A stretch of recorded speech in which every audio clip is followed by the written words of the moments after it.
Hello and welcome to another episode of India and Bonjour et bienvenue dans un nouvel épisode de l'Inde et la gauche mondiale. Si vous découvrez l'émission, n'oubliez pas d'appuyer sur le bouton d'abonnement. Pensez aussi à devenir membre YouTube, à soutenir sur Patreon ou à faire un petit don via le lien dans la description. Permettez-moi d'accueillir notre invité de ce soir, le Dr Trita Parsi. Le Dr Parsi est un auteur reconnu pour ses travaux sur les relations entre les États-Unis et l'Iran, ainsi que sur la géopolitique de l'Asie occidentale. Il est le cofondateur du Quincy Institute for Responsible Statecraft. Dr Parsi, bienvenue à nouveau dans l'Inde et la gauche mondiale. Parsi, welcome back to India and Global Left. Ravi, Staman. I wanted to Je voulais start commencer par une with, question simple. À quel point sommes-nous proches d'une attaque américaine contre l'Iran? a US attack on Iran. Malheureusement, nous sommes très proches. Et les premiers rapports provenant des discussions qui se déroulent actuellement à Genève ne sont pas particulièrement positifs, compte tenu de la position adoptée par les États-Unis et de l'écart entre celle-ci et la proposition iranienne. La position américaine équivaut essentiellement à une capitulation totale, et elle n'offre même pas beaucoup d'allègement des sanctions, voire aucun. Je crains que cela ne crée une situation dans laquelle, pour les Iraniens, une guerre puisse en réalité sembler offrir de meilleures perspectives que l'offre mise sur la table par les États-Unis. Car même si les Iraniens savent qu'ils ne pourront pas gagner une guerre contre les États-Unis, ils croient pouvoir infliger des dommages importants à ces derniers et, ce faisant, les contraindre à reculer et à adopter une position de négociation plus réaliste.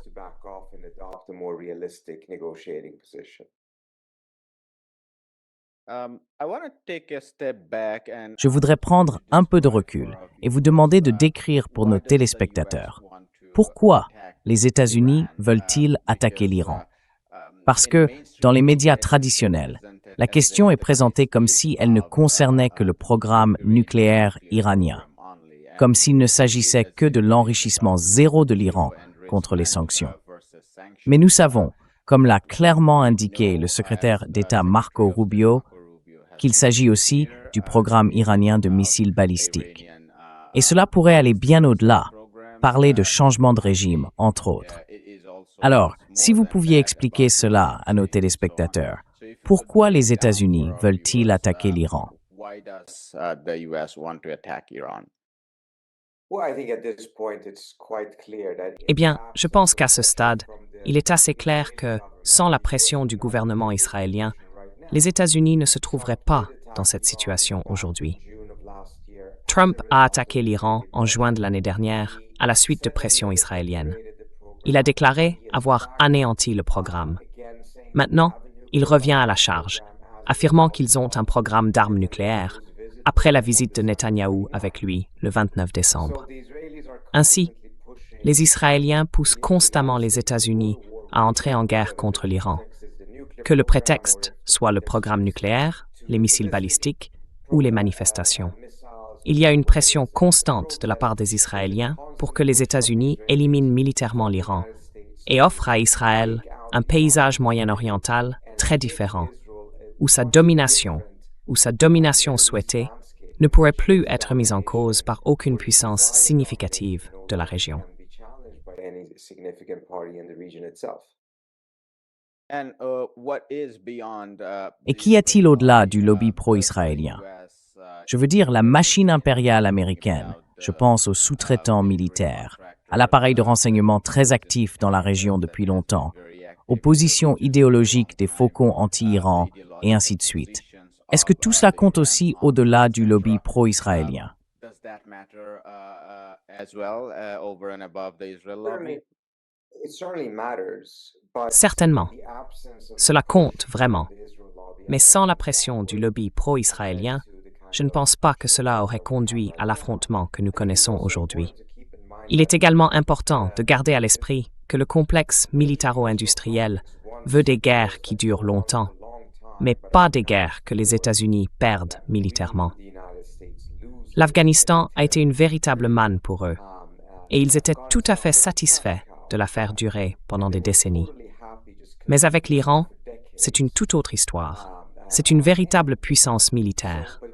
Il dispose de missiles balistiques capables de percer toutes les couches des systèmes de défense aérienne américains et israéliens, de frapper clairement Israël et potentiellement de couler des navires américains. C'est une entreprise bien plus coûteuse. Pas celle qu'ils placent en tête de leur agenda, mais elle figure bel et bien en tête de celui des voix pro-israéliennes à Washington.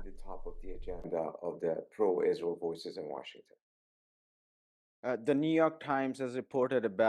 New York Times a rapporté une réunion, je crois que c'était jeudi dernier, bien que je puisse me tromper sur le jour exact, à laquelle participaient le chef de l'armée américaine, le président Trump, le vice-président, le secrétaire d'État, le chef de cabinet de la Maison-Blanche et d'autres responsables.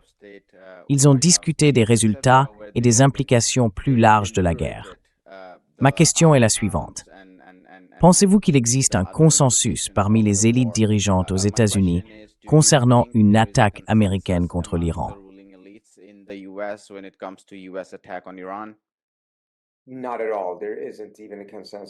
Pas du tout. Il n'y a même pas de consensus au sein de la Maison-Blanche. En réalité, la personne qui semble la plus enthousiaste, ou du moins la plus encline à envisager cette option, c'est le président lui-même. Beaucoup de voix autour de lui sont très sceptiques, précisément parce que ce serait une entreprise très dangereuse. Ce ne sera pas le Venezuela. Ce n'est pas quelque chose de garanti d'être rapide et glorieux, et cela pourrait avoir des répercussions politiques intérieures dramatiques si cela tournait mal. Et avec des élections de mi-mandat cruciales qui approchent pour Trump, d'un point de vue politique, cela ne semble pas être une décision particulièrement judicieuse pour le président.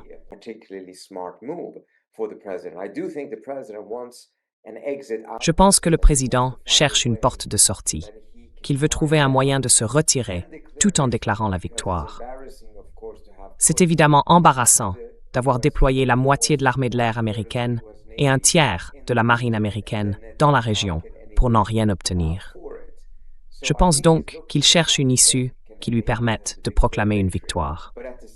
En même temps, il souffre d'une vision irréaliste de la faiblesse de l'Iran au cours des 2 dernières années. Le pays est devenu plus faible, certes, mais pas autant que le président le croit. Et cette perception exagérée de la faiblesse iranienne pousse les États-Unis à adopter des positions maximalistes à la table des négociations, ce qui accroît en réalité le risque de guerre. Car ces exigences maximalistes ne seront pas satisfaites, puisque l'Iran n'est pas aussi affaibli, l'absence.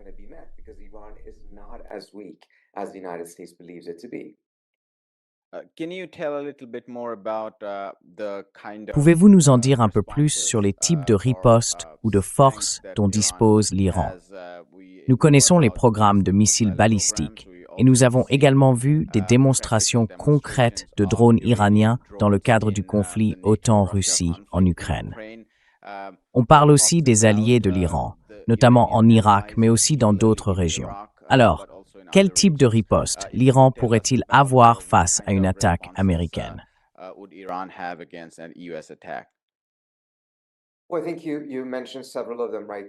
Eh bien, je pense que vous en avez mentionné plusieurs à l'instant. Et je pense, encore une fois, que la stratégie iranienne dans ce scénario ne viserait probablement pas à obtenir une victoire militaire totale, mais plutôt à infliger tellement de souffrance aux États-Unis que Trump se rendrait compte que poursuivre la guerre se ferait au détriment de sa propre présidence. Les Iraniens n'ont pas besoin de gagner la guerre. Ils doivent simplement s'approcher le plus possible de la destruction de la présidence de Trump avant de la perdre.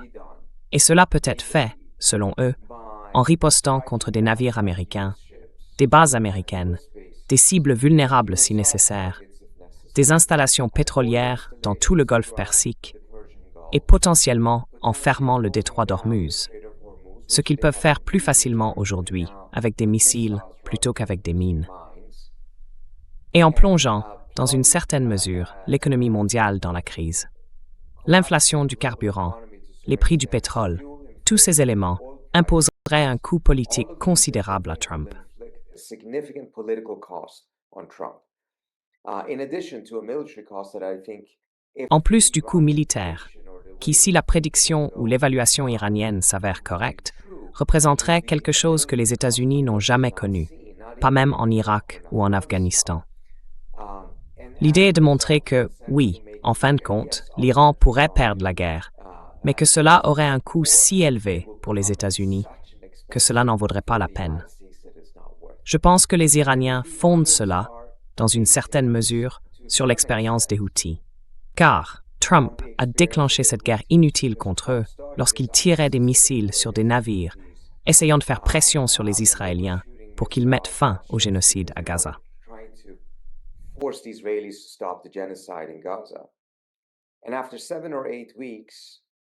Et après 7 ou 8 semaines, les États-Unis ont en quelque sorte perdu tout intérêt, car cela ne se passait pas très bien.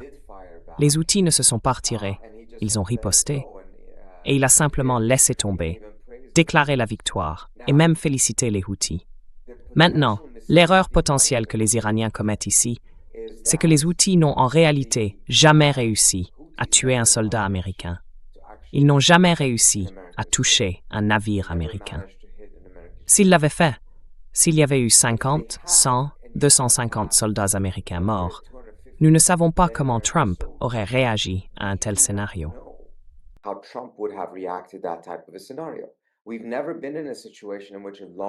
Nous n'avons jamais connu une situation où un grand nombre de soldats américains ont été tués au combat sous la présidence de Trump. Cela déclencherait un tout autre aspect de la psychologie de Trump. Supposer qu'il reculerait simplement parce que c'est ce qu'il a fait lorsque les Houthis ont riposté sans tuer personne est une grande hypothèse, peut-être complètement erronée. Ainsi, au lieu d'amener les États-Unis à se retirer en ripostant, il y a aussi une chance que les États-Unis triplent leur engagement dans le conflit et utilisent une puissance de feu bien plus importante, y compris des armes qui n'ont pas été employées depuis la Seconde Guerre mondiale.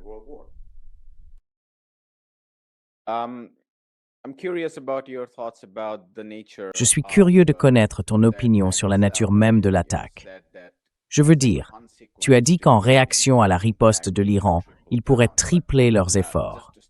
Mais pour commencer, penses-tu qu'il s'agirait d'une véritable campagne de bombardement ou plutôt d'une campagne d'assassinat, comme on en a déjà vu dans la région de la part d'Israël et des États-Unis? Quel type de réponse penses-tu que les États-Unis pourraient déclencher contre l'Iran?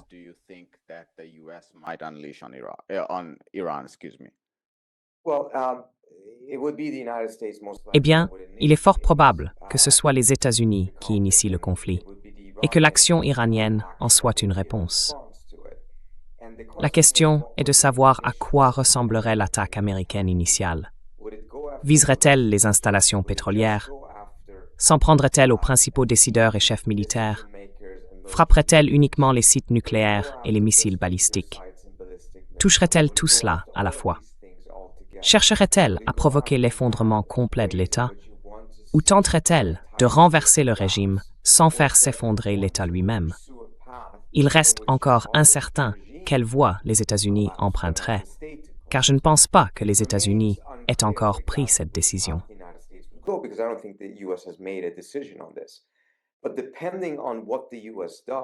Mais selon ce que feront les États-Unis, cela influencera la manière dont les Iraniens réagiront. Je ne pense pas qu'ils s'en prendront aux installations pétrolières du Golfe Persique, à moins que les États-Unis ne visent les installations pétrolières iraniennes et leur capacité à vendre du pétrole. Donc, au bout du compte, les Iraniens veulent faire comprendre que toute attaque mènera à la guerre, mais ils souhaitent tout de même conserver une échelle d'escalade. Je ne pense pas qu'ils iront jusqu'au bout immédiatement, mais la façon exacte dont ils ajusteront leur réponse reste à voir. Et espérons-le, cela ne se verra pas, car je continue de croire qu'en fin de compte, toute confrontation militaire, quelle que soit la réponse de l'Iran, se terminera par une situation perdant-perdant pour les deux pays.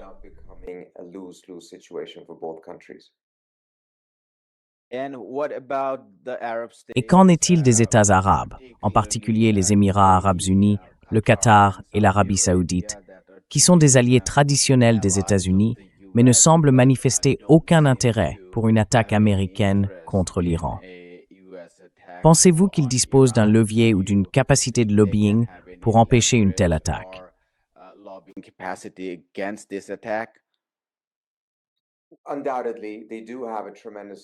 Il ne fait aucun doute qu'il dispose d'un pouvoir d'influence considérable. Reste à savoir s'il l'utilise pleinement. Je pense que les Qataris sont extrêmement actifs et cherchent à trouver une solution par la médiation. Ils reconnaissent qu'une guerre serait une catastrophe pour eux. Les Saoudiens, eux aussi, ne sont pas favorables à une guerre. Ils n'ont pas exercé autant de pression que les Qataris, mais ils ont tout de même la capacité d'agir de manière à potentiellement empêcher ce conflit. Les Émiratis sont perçus, du moins, comme étant plus proches de la position israélienne. Je ne sais pas s'ils ont réellement mobilisé beaucoup de leurs ressources à cette fin, mais ils ne sont pas sur la même ligne que les Qataris, les Omanais, les Koweïtiens et les Saoudiens sur cette question.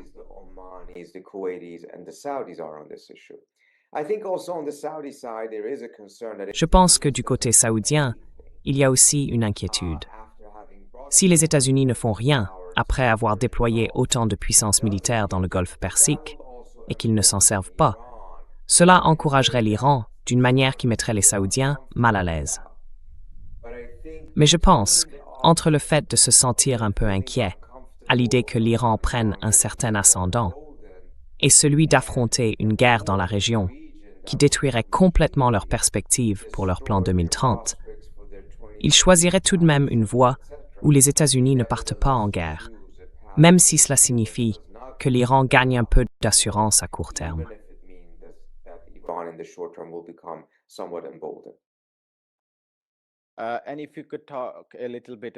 Et si vous pouviez parler un peu de géopolitique, en particulier du soutien russe et chinois à l'Iran.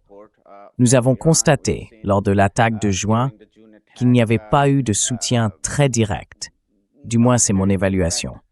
J'ai interviewé de nombreuses personnes en Iran et elles ont dit que la Russie et la Chine les soutiennent, mais que c'est principalement à l'Iran de se défendre. Quel type de soutien pourrait venir de la Russie et de la Chine? On parle des systèmes S-300 et S-400 russes, des programmes antimissiles balistiques, ainsi que des radars chinois destinés à contrer la furtivité des avions américains. Au-delà de cela, sur le plan militaire ou technologique, quel type de soutien pourrait venir de la Russie et de la Chine?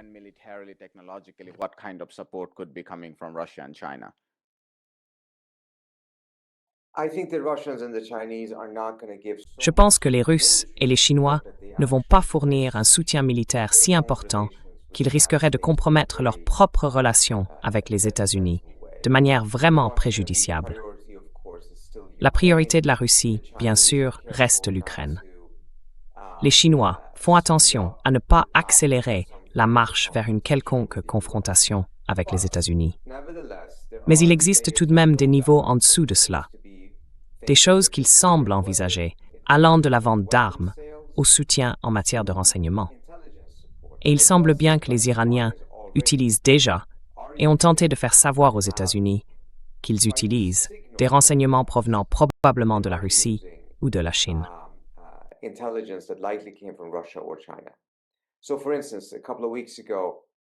Ainsi, par exemple, il y a quelques semaines, un drone iranien se dirigeait vers un navire américain dans l'océan Indien et a été abattu par les Américains.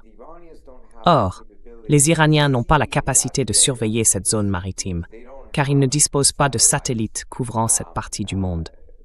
Ces renseignements provenaient très probablement de la Chine ou peut-être de la Russie. Et il me semble que les Iraniens voulaient s'assurer que les États-Unis le sachent dans le cadre de leur stratégie de dissuasion, pour pouvoir dire « nous avons la capacité ». Même si l'Iran lui-même ne la possède pas, nous avons la capacité d'obtenir cette compétence d'autres États afin de vous voir là où vous pensez être invisible.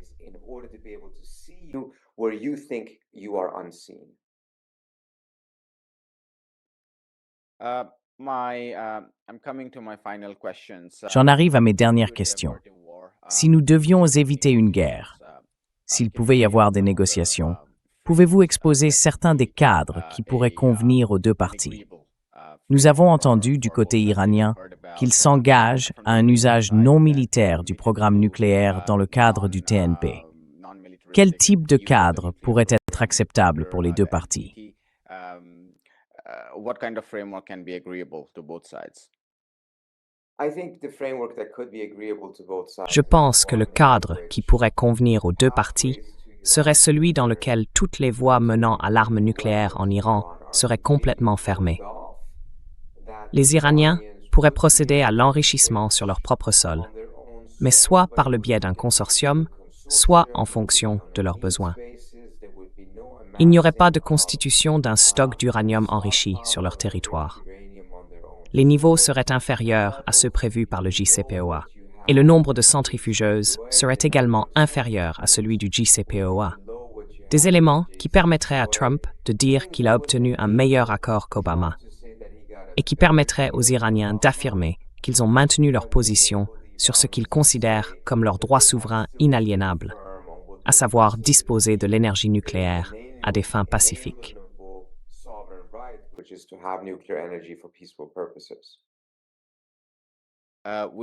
Nous allons nous arrêter là, Dr. Parsi. Merci beaucoup pour votre temps. Merci de m'avoir invité. Bonjour, je m'appelle Ayushman. Avec Mudyar Jyotishman, nous avons lancé cette plateforme.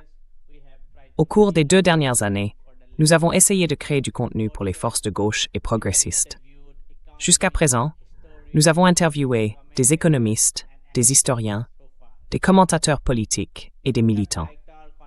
Si vous avez apprécié notre contenu et souhaitez que nous construisions une archive pour la gauche, j'ai 2 demandes à vous faire.